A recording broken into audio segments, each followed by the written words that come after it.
I was in Vesper service when the song of meditation was I Know the Peace Speaker.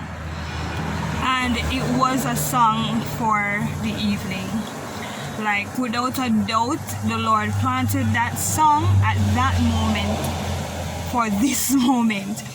Right now, it's 2:30 p.m. thereabout, and I am sitting in a van, in the car, outside of the Bustamante Children's Hospital. My child, Shamal, my son, was at his aunt's when we got a phone call to say he's not doing well, so we need to come and take him to the hospital. So arrangements was made and we met him by the hospital. And I am telling you, the Lord works in amazing ways. I mean, we might not understand what is happening, and in the situation we might want to panic, but if we really and truly know the peace speaker, then we will be at peace. I mean, he couldn't walk. That was the situation, and only one parent in at a time, and so my husband had to be the one because he took over the driving to finish the journey inside on the Bustamante's hospital, and I was sitting outside for the rest of the time because the driver of the car that took my son here had to leave, so I had no company. So I was literally on the street side, and every single time panic or fretfulness came over me, I just sang, I know the peace speaker, I know him by name. I just repeat the song and other songs came to mind. I mean, so many songs came at that point in terms of comfort. And between that time and we switching in the night, I mean in the 12 o'clock by this time, 12:30, we switched. My husband came outside, I went in, and by that time he was now experiencing movement in his hands, so his feet and hands weren't moving. So I guess you could say he was paralyzed for a bit. And I tell you, the switch and looking at my son there, he himself was just so calm. He's like, I don't know what's going on. The Bible says to make it to heaven you have to become a child, right? And I'm thinking if this is one of it, not just their kindness and their easiness to forgive. He was so calm. Why? Because he knew that his parents loved him. He was calm because he knew that we had his back. He was calm because he knew we were praying for him, and him himself was praying. Right? Imagine us having a heavenly Father who cares for us.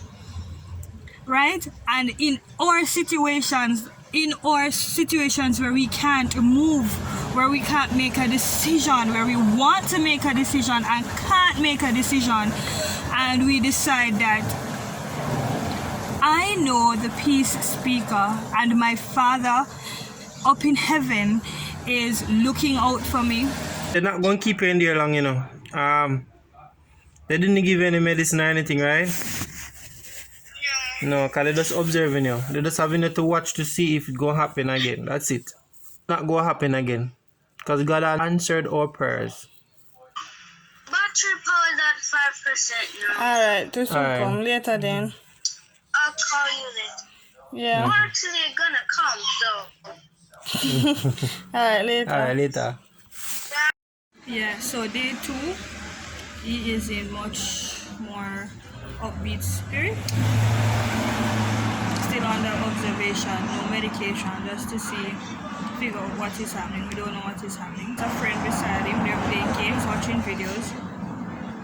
And today's lesson today's lesson is God's timing is not our timing. We might see that he's fine and he's very much supposed to be able to go home because he's walking and everything. But it's not our timing. We have to trust that the doctors know that what they're doing, just like how we trust our Father, Heavenly Father, that He knows what He's doing with our lives, and we should just trust the process, and at the end, we will get the best results. This is day 3, Monday morning, 10 a.m.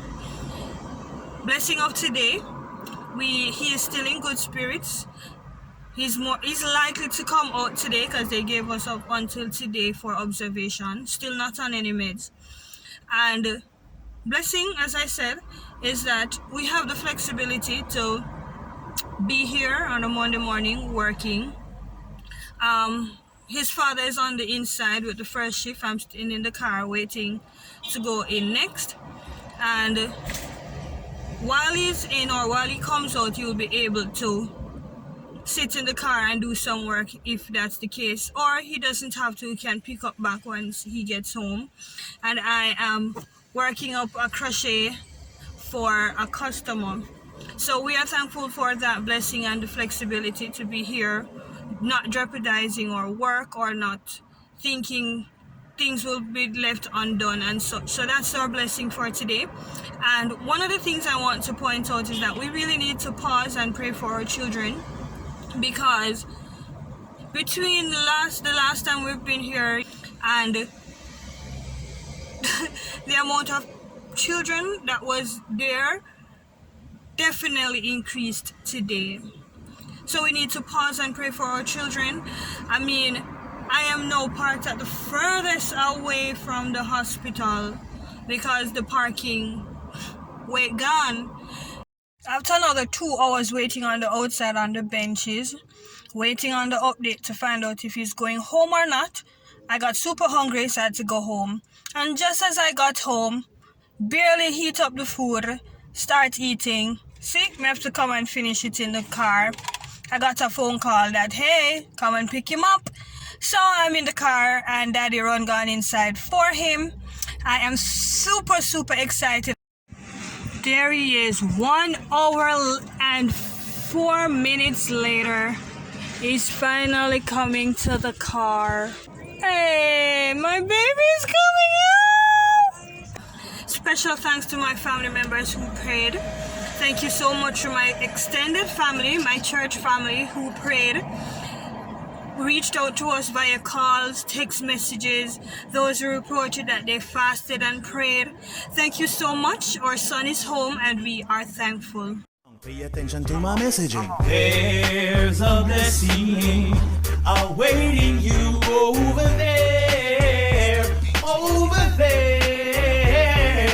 and all your stressing, they will quickly disappear.